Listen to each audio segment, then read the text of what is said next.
Hello friends, welcome to our channel tax knowledge.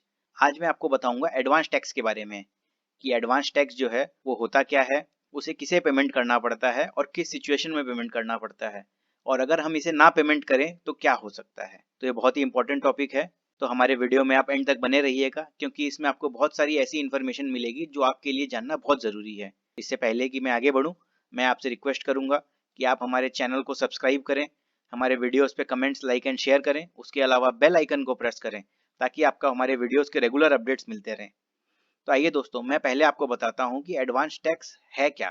तो advance tax जो होता है वो हम जो अपनी इनकम ड्यूरिंग द ईयर कमाने वाले हैं उसके ऊपर जो एक एस्टिमेटेड टैक्स होता है उसको जो हम जमा कराते हैं उसको एडवांस टैक्स कहते हैं। अगर मैं साधारण शब्दों में कहूँ तो हम जो इनकम कमाने वाले हैं उसके ऊपर हम साल खत्म होने के बाद टैक्स कैलकुलेट करके जमा नहीं करके ड्यूरिंग द ईयर उसको तोड़ तोड़ कर जमा करें। अगर मैं आपको ये फिर से समझाऊं तो ये है पे एज यू अर्न सिस्टम।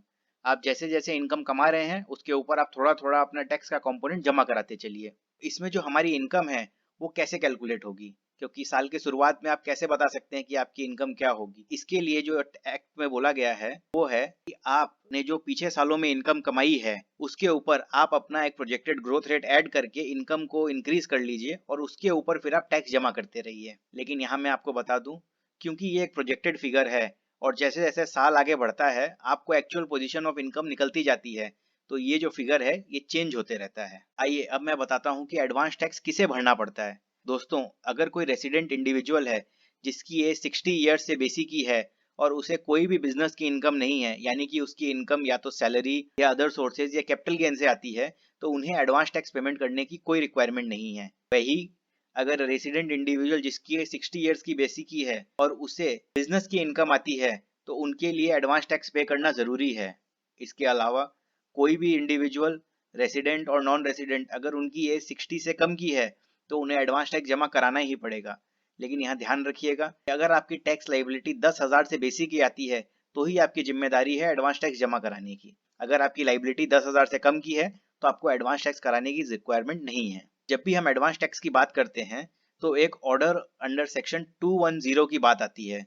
यहाँ मैं आपको बता दूं कि 210 में असेसिंग ऑफिसर को एक पावर दिया गया है कि अगर कोई भी असेसी जिसे एडवांस टैक्स पेमेंट करने की लाइबिलिटी आती है, अगर वो पेमेंट नहीं कर रहा है तो असेसिंग ऑफिसर अंडर सेक्शन 210 एक ऑर्डर पास करके आपको कंपेल कर सकता है कि आप एडवांस टैक्स पेमेंट करें। तो आपके मन में सवाल आया होगा कि डिपार्टमेंट को कैसे पता चलता है कि हमने एडवांस टैक्स नहीं दिया है और हमारी लाइबिलिटी थी।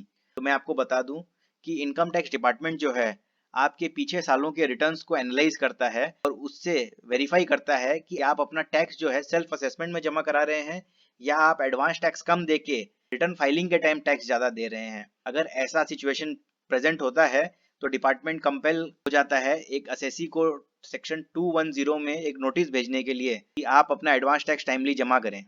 आइए दोस्तों, अब मैं आपको बताता हूँ कि एडवांस टैक्स कब जमा कराया जाता है।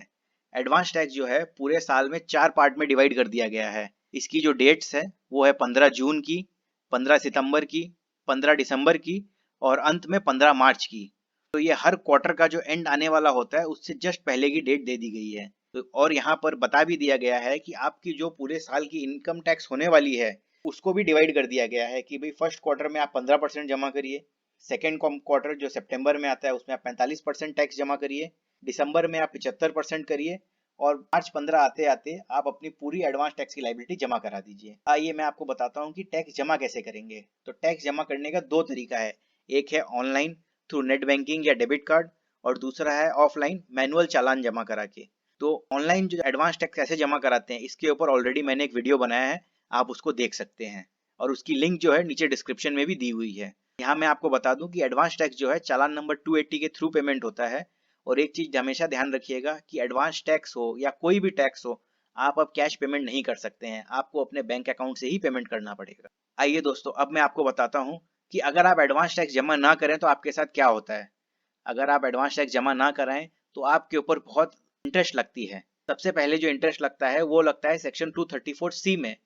234C में है कि अगर किसी क्वार्टर में आपने एडवांस टैक्स जमा नहीं कराया है या कम कराया है तो आपको 1% पर मंथ की उस पूरे क्वार्टर पर इंटरेस्ट लग जाती है। यानी कि जैसे एक क्वार्टर 3 महीने का हुआ तो आपको पूरे 3 महीने के लिए 3% का ब्याज लग जाएगा। लेकिन इसमें एक रियायत दी गई है, वो है कि अगर आप फर्स्ट और सेकंड क्वार्टर में 12% और 36%, यानी कि 15 और 45 की जगह अगर आप 12% और 36% का अगर आप अपना एडवांस टैक्स पेमेंट कर देंगे तो आपके ऊपर कोई इंटरेस्ट नहीं लगेगा। इसके अलावा अगर आपकी कोई कैजुअल इनकम होती है, जैसे कि आपने कैपिटल गेन अर्न कर लिया है या इनकम फ्रॉम लॉटरी हुई है, क्रॉसवर्ड पजल है, इस पे जो एडवांस टैक्स है वो उस इनकम के अर्न करने के बाद जो पेमेंट की डेट आती है उसमें अगर आप जमा कराते हैं तो इसके लिए भी आपको 234C का इंटरेस्ट नहीं लगेगा। इसके अलावा आपको 234B का भी इंटरेस्ट लग सकता है। साल खत्म होने के बाद अगर ये देखा जाता है कि आपने अपना एडवांस टैक्स का 90% कॉम्पोनेंट भी अगर पेमेंट नहीं किया है तो आप जब तक अपना सेल्फ असेसमेंट जमा नहीं कराते हैं तब तक आपको 1% पर मंथ करके इंटरेस्ट लगता रहेगा इसके ऊपर। इसीलिए दोस्तों ध्यान रखिएगा, अपना एडवांस टैक्स जो है आप टाइमली कैलकुलेट करिए, करेक्ट कैलकुलेट करिए और टाइमली पेमेंट करिए ताकि आप ये इंटरेस्ट से बच पाएं। आई होप ये वीडियो आपको बहुत पसंद आया होगा।